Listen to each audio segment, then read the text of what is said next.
शिक्षकगण को, सभी अभिभावकों का मेरा नमस्कार। मैं डॉक्टर गजेंद्र सिंह शेखावत मोता महाविद्यालय से आपका ऑनलाइन क्लास में स्वागत करता हूं। मानव भूगोल की किताब में से मानव भूगोल के जो मानव वर्गीकरण है, मानव प्रजातियों का वर्गीकरण है, ये आपको मैं पढ़ा रहा था। इसमें अपन को मानव प्रजातियों का वर्गीकरण अलग अलग मानव शास्त्रियों ने अलग अलग भूगोलवेताओं में किया है। इसमें से ही एक प्रमुख मानव शास्त्री प्रमुख भूगोलवेता ग्रिफिथ टेलर ने भी मानव प्रजातियों का वर्गीकरण किया है और उनका जो वर्गीकरण है ये मानव भूगोल में इम्पोर्टेंट माना जाता है। यदि आपके प्रश्न आता है मानव भूगोल में मानव प्रजातियों का वर्गीकरण कीजिए, तो आपको ग्रिफिथ टेलर का वर्गीकरण है ये देना है। ग्रिफिथ टेलर ने जलवायु चक्र, ग्रिफिथ टेलर ने जलवायु चक्र तथा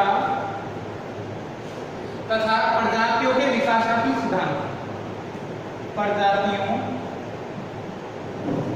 के विकासात्मक सिद्धांत के आधार पर 1919 में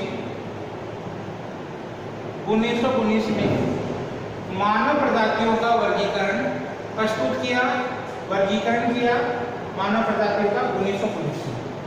टेलर ने एक सिद्धांत दिया था, मानव प्रवास कटिबंध सिद्धांत, मानव का प्रवास कटिबंध सिद्धांत। इस सिद्धांत में उन्होंने अपना यह वर्गीकरण प्रस्तुत किया था, यह वर्गीकरण दिया था। उन्होंने संसार की समस्त प्रजातियों की उत्पत्ति है, इस सिद्धांत के अंतर्गत उन्होंने संसार के समस्त प्राणियों की, समस्त प्रजातियों की उत्पत्ति है या उद्भव है, समस्त प्रजातियों का उद्भव व विकास मध्य एशिया में माना, मध्य एशिया में। ये इंपॉर्टेंट क्वेश्चन बन जाता है कि ग्रिफिथ टेलर ने प्रजातियों का उद्भव है, विकास है, वो कहाँ पर माना है? सबसे पहले मानव का विकास है वो किस स्थान पर माना है? तो ग्रिफिथ टेलर ने प्रवास कटिबंध सिद्धांत दिया और प्रवास कटिबंध सिद्धांत में मानव के समस्त प्रजातियों के उद्भव और विकास है ये मध्य एशिया में माना है। इसके बाद में उन्होंने बताया कि सबसे पहले ये जितनी भी प्राचीन प्रजाति है उसका उद्भव मध्य एशिया में हुआ, उसके बाद में अन्य प्रजातियों का विकास होने के कारण से ये प्रजातियां वहां से स्थानांतरण होकर संसार के अन्य भागों में या महाद्वीपों के किनारे वाले भाग में स्थानांतरित हो गई। ग्रिफिथ टेलर ने प्रवास कटिबंध सिद्धांत में समस्त प्रजातियों का उद्भव है वो मध्य एशिया में माना, विकास होने के बाद में मानव प्रजातियां बाहर की ओर स्थानांतरित होगी क्योंकि नई प्रजातियां आई, उसने पुरानी प्रजातियों को बाहर की ओर खदेड़ दिया। सबसे पहले विकास है वो मध्य एशिया में हुआ प्रजातियों का, बाद में जो पुरानी जाति को नई जाति ने बाहर की ओर खदेड़ दिया। तो जो द्वीप है, जो किनारे वाले भाग है महाद्वीपों के, जो द्वीपीय क्षेत्र है या जो पर्वतीय क्षेत्र है, जो आपके सघन वन्य क्षेत्र है, वहां पर ये पुरानी प्रजातियां रहने लगी। मानव जो वर्गीकरण है, मानव प्रजातियों का वर्गीकरण है, ग्रिफिथ टेलर ने ये बालों की बनावट के आधार पर और मानव की खोपड़ी के सूचकांक के आधार पर मानव प्रजातियों को 7 भागों में बांटा है। किसके आधार पे? बालों की बनावट, बालों की बनावट तथा शीर्ष सूचकांक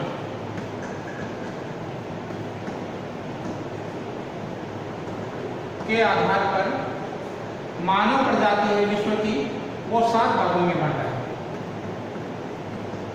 संसार की प्रजातियां 7 प्रकार की है, 2 आधार हैं, बालों की बनावट और शीर्ष सूचकांक। इसकी चर्चा आपने जो इससे पहले का चैप्टर उसमें आपने बताया था कि एक प्रजाति को दूसरे प्रजाति से वर्गीकरण के कौन कौन से आधार है। इसमें ये 2 आधार भी सम्मिलित किए थे और भी कई आधार सम्मिलित किए थे। उसमें मुख्य आधार बालों की बनावट के सूचकांक के आधार पे, और दूसरा शीर्ष सूचकांक। शीर्ष सूचकांक किसे ज्ञात करते हैं? इसमें शीर्ष सूचकांक सिर की चौड़ाई में सिर की लंबाई का भाग देते हैं, सिर की लंबाई का भाग देते हैं और 100 की गुणा कर देते हैं, तो इससे शीर्ष सूचकांक आता है, और शीर्ष सूचकांक हमेशा प्रतिशत में ज्ञात किया जाता है। अब विश्व में मानव प्रजाति टेलर के अनुसार जो है वो मुख्य रूप से 7, तो इसके मुख्य भाग हैं और इसके 9 उपभाग हैं।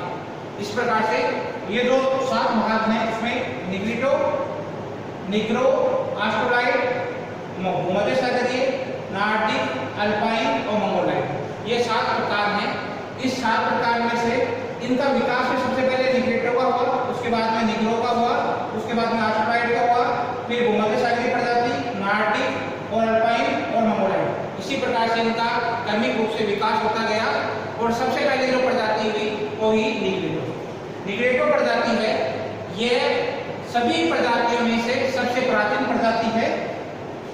इसकी विशेषता है ये सबसे प्राचीन है, मतलब सबसे पहले ये निग्रिटो प्रजाति उत्पन्न हुई। सर्वप्रथम इस प्रजाति का उद्भव है वो आपका कहाँ हुआ? मध्य एशिया में हुआ। किसका हुआ सबसे पहले? निग्रिटो का। इस प्रजाति का सबसे पहले उद्भव हुआ, सबसे पहले ये प्रजाति का है, इसका विकास हुआ था। इसके विकास के बाद में अन्य प्रजातियों के उद्भव विकास के कारण निग्रिटो यहाँ से स्थानांतरित होकर महाद्वीपों के किनारे पर रहने लगे। इनका जो शारीरिक विशेषता है, इनका कद नाटा। शीर्ष सूचकांक की बात करेंगे तो 100 शीर्ष सूचकांक है, 168 से लेकर और सेमी से लेकर 170 के मध्य पाया जाता है। इनका शीर्ष सूचकांक है वो आपका 168 से लेकर 170 के मध्य पाया जाता है।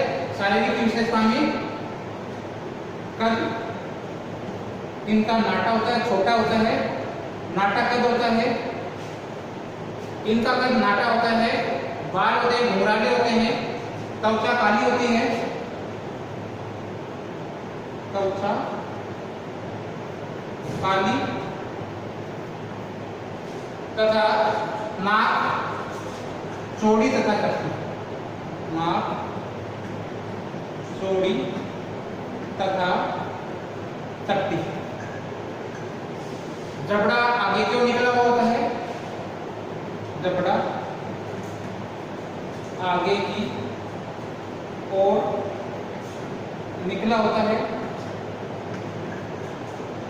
सिर के बाल आके घुंघराले होते हैं इनके, और बाल होते हैं वो ऊन की तरह गुथे हुए होते हैं। आदि शारीरिक विशेषताएं पाई जाती है। बाल घुंघराले,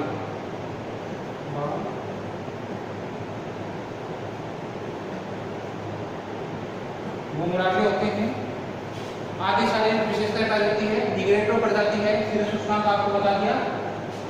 इनका 68 से लेकर 70 के मध्य पाया जाता है।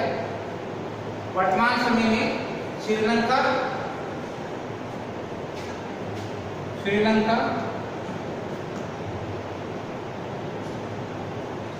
में, मलाया में,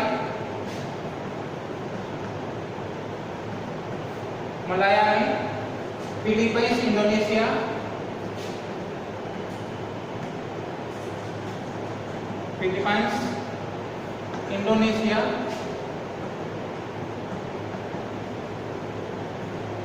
इंडोनेशिया तथा युगांडा,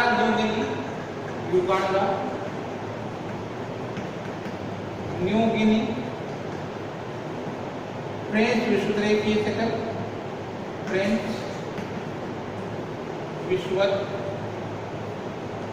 रेखीय क्षेत्र में निवास करते हैं। कांगो बेसिन है, कैमरून है, कांगो बेसिन, कैमरून, और भारत में अंडमान निकोबार, ये अंडमान निकोबार द्वीप समूह में निवास करते हैं। के जो पहाड़ी क्षेत्र है, अंडमान निकोबार द्वीप समूह या जितने भी ये देश हैं, इनके जो सघन पहाड़ी क्षेत्र है या आपके जो वन्य क्षेत्र है, उनमें ये लोग निवास करते हैं। दूसरे आपके हैं निग्रो लोग। निग्रो लोग हैं ये मंगोलाइड प्रजाति के बाद में विकसित हुए। इनका शीर्ष सूचकांक है वो 70 से लेकर 72 के मध्य पाया जाता है। ये प्रजाति जो निग्रेटो प्रजाति है उनसे बाद में हुई। इनका जो सिर होता है, सिर इनका पतला तथा लंबा होता है। बाल इनके भी लंबे और घुंघराले होते हैं तथा त्वचा का रंग होता है वो भूरा। त्वचा का रंग है रंग भूरा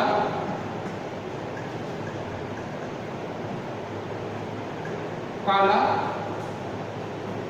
तथा कागज के समान गहरा काला पाया जाता है। इनका कद छोटा होता है, नाक चौड़ी होती है, कद छोटा, नाक चौड़ी, चपटी,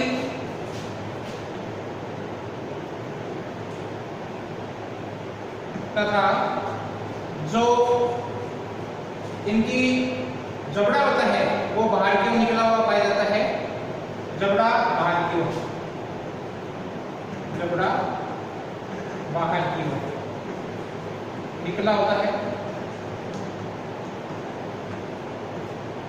तथा जो वर्तमान समय में अफ्रीका महाद्वीप, ये लोग कहाँ निवास करते हैं? निग्रो लोग वर्तमान समय में अफ्रीका महाद्वीप के पूर्वी भाग में सूडान तथा न्यू गिनी तट पे, सूडान, गिनी तट तथा दक्षिणी पूर्वी एशिया द्वीप है, उसमें दक्षिणी पूर्वी एशिया में पापुआ न्यू गिनी द्वीपों में वर्तमान समय में निग्रो प्रजाति के लोग निवास करते हैं। मानव जातियों के वर्गीकरण में ही आपके शीर्ष सूचकांक एक बार मैं दोबारा से आपको बता देता हूँ। ग्रिफिथ टेलर ने जो वर्गीकरण किया है उसमें निग्रेटो प्रजाति का शीर्ष सूचकांक है 68 से लेकर 70 के मध्य है तथा जो निग्रो प्रजाति है उसका 70 से 72 के मध्य है।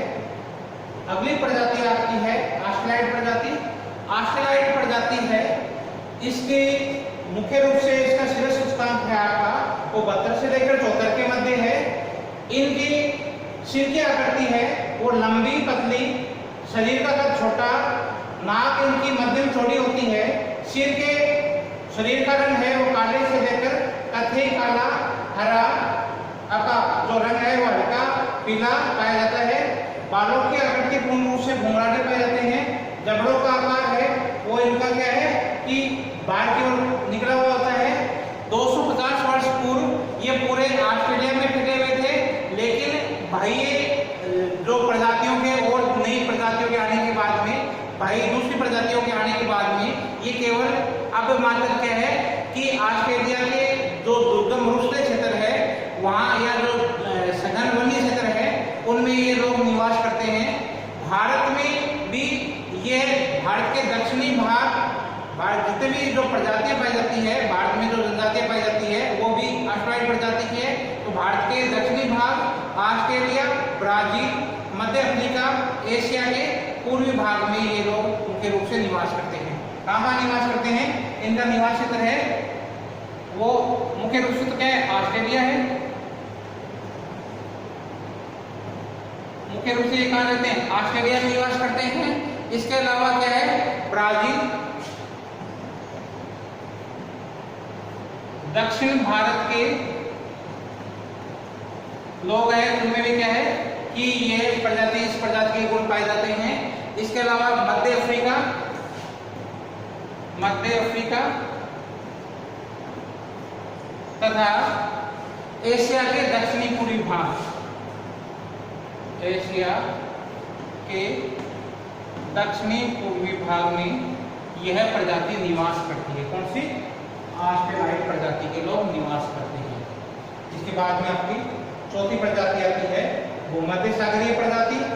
इस भूमध्य सागरीय प्रजाति का शीर्ष सूचकांक है वो 74 से लेकर 77 के मध्य पाया जाता है। इनके सिर का आकार लंबा, सिर का आकार होता है, लंबा पाया जाता है, बाल घुंघराले, नाक पतली, जबड़ा बाहर की ओर निकला हुआ, थोड़ा बाहर की ओर निकला हुआ होता है, त्वचा का रंग जैतूनी तथा जो कद है इनका मध्यम आकार का होता है। सिर आपका क्या है? इनका लंबा, बाल घुंघराले, नाक पतली, जबड़ा थोड़ा आगे की ओर निकला हुआ तथा त्वचा का रंग है जैतूनी, कद मध्यम आकार का पाया जाता है। वर्तमान समय में इस प्रजाति के लोग भूमध्य सागर है उसके तटवर्ती किनारों पर रहते हैं, जितने भी देश हैं उनके तटवर्ती भागों में, इसीलिए इनको क्या कहा जाता है? भूमध्य सागरीय प्रजाति। ये एक ऐसी प्रजाति है जो एक स्थान विशेष से निवास करने वाले लोगों के आधार पर इसका नाम भी क्या हो गया? भूमध्य सागरीय प्रजाति माना गया है, रखा गया है। इस प्रजाति के लोग है यूरोप के दक्षिणी भाग, यूरोप के दक्षिणी भाग तथा जो उत्तरी अमेरिका और दक्षिणी अमेरिका है, उत्तरी अमेरिका तथा दक्षिणी अमेरिका में इसी प्रजाति के लोग हैं, भूमध्य सागरीय प्रजाति के लोग निवास करते हैं तथा ऑस्ट्रेलिया के कुछ भागों में भी ये लोग निवास करते हैं। ऑस्ट्रेलिया इस प्रजाति के लोग निवास करते हैं। इसके बाद में आपकी प्रजातियों के वर्गीकरण में ही अगली प्रजाति आपकी नार्डिक प्रजाति है। ये प्रजाति है इसका शीर्ष सूचकांक है ये 78 से लेकर 82 के मध्य पाया जाता है। 78 से लेकर 82 के मध्य इनका शीर्ष सूचकांक पाया जाता है। इनकी सिर की आकृति है ये मध्यम आकार, मतलब लंबाई और चौड़ाई भी मध्यम आकार का पाया जाता है। इनके जो बाण है वो लहरदार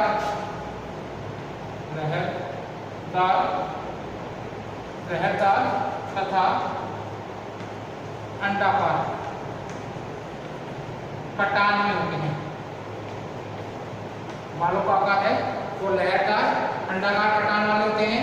नाक गरुड़ के समान, नाक गरुड़ के समान आगे से नुकीली पाई जाती है। त्वचा का रंग गोरा होता है, त्वचा गोरी गुलाबी, त्वचा का रंग इनका गोरा है, गुलाबी कलर का है तथा जो बाल है वो कद इनका लंबा होता है, कद लंबा तथा जो शरीर होता है वो सुसंगठित होता है। शरीर सुसंगठित पाया जाता है, मजबूत शरीर होता है, कद लंबा होता है, त्वचा का रंग आपका गोरा और गुलाबी होता है, नाक इनकी गरुड़ के समान होती है, नुकीली होती है आगे से, और जो बाल होते हैं वो इनके लहरदार और अंडे के समान कटान वाले होते हैं, और जो इनका मध्यम आकार का सिर होता है, सिर का आकार होता है वो मध्यम आकार का होता है। यूरोप के जो उत्तरी पश्चिमी भाग में ये लोग निवास करते हैं। यूरोप के उत्तरी पश्चिमी भाग में, यूरोप के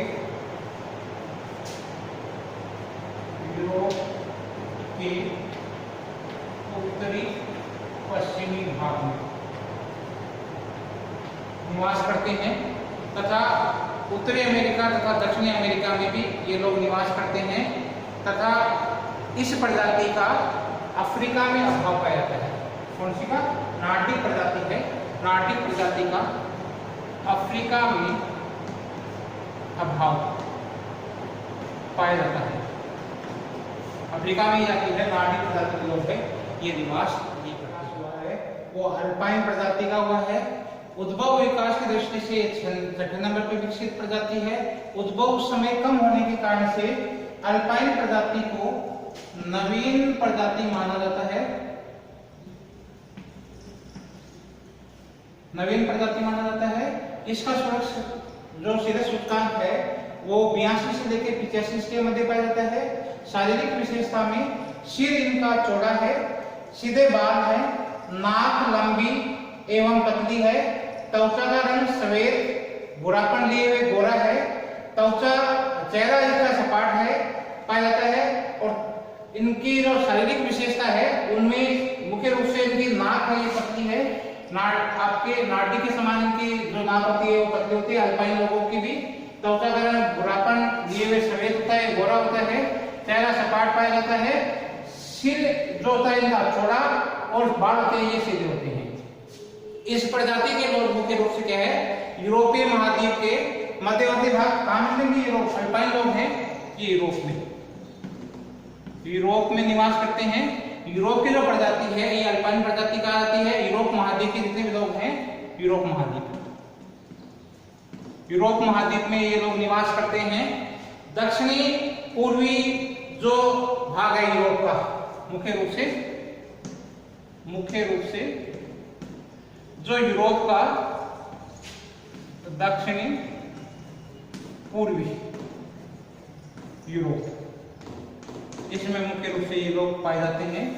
त्वचा के रंग के आधार पर इस प्रजाति को अल्पाइन प्रजाति को दो भागों में बांटा जाता है, पश्चिमी शाखा और पूर्वी शाखा। त्वचा के रंग के आधार पर इनको दो भागों में बांटा जाता है अल्पाइन को, पूर्वी शाखा और पश्चिमी शाखा। पश्चिमी शाखा है इसमें जो उपशाखाएं आती है स्विस, स्लाव, आर्मेनियन लोग इस प्रजाति में आते हैं। इस प्रजाति के जो रंग है वो आपका त्वचा का रंग है ये गोरा पाया जाता है। दूसरा आपकी प्रजाति है पूर्वी शाखा अल्पाइन की पूर्वी शाखा, इसमें फिंच और मंगयार्ड प्रजाति आती है और इस प्रजाति की त्वचा का रंग है वो आपका पीला पाया जाता है। तो आपको समझ में आ जाना चाहिए अल्पाइन प्रजाति है इसको त्वचा के रंग के आधार पर इस प्रजाति को दो उपभागों में बांटा जाता है, पश्चिमी शाखा, पूर्वी शाखा। पूर्वी पश्चिमी दो भाग हैं इसके। पश्चिमी शाखा के अंतर्गत इस अल्पाइन प्रजाति है इस उप प्रजाति है वो स्विस, स्लाव, आर्मेनियन प्रजाति आती है। इन त्वचा का इनका रंग होता है गोरा पाया जाता है। और जो पूर्वी शाखा है पूर्वी शाखा में फिंच और मंगयार्ड आते हैं, इनकी त्वचा का रंग है ये आपका पीला पाया जाता है। इसी प्रकार से आपका लास्ट प्रजाति है मंगोलाइड प्रजाति, मंगोलियन प्रजाति। ये प्रजाति सबसे नवीनतम है।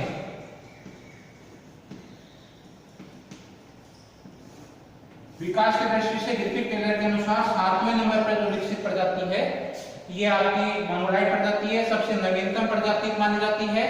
इस प्रजाति की जो शीर्ष सूचकांक है वो 85 से 90 के मध्य पाया जाता है।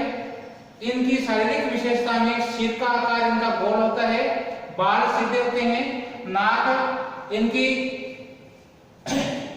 नाक पतली होती है, चेहरा सपाट और रंग इनका पीला होता है। विशेषता में गौर करने वाली बात है रंग वाली, पीला रंग पाया जाता है। कद होता है इनका मध्यम आकार का पाया जाता है।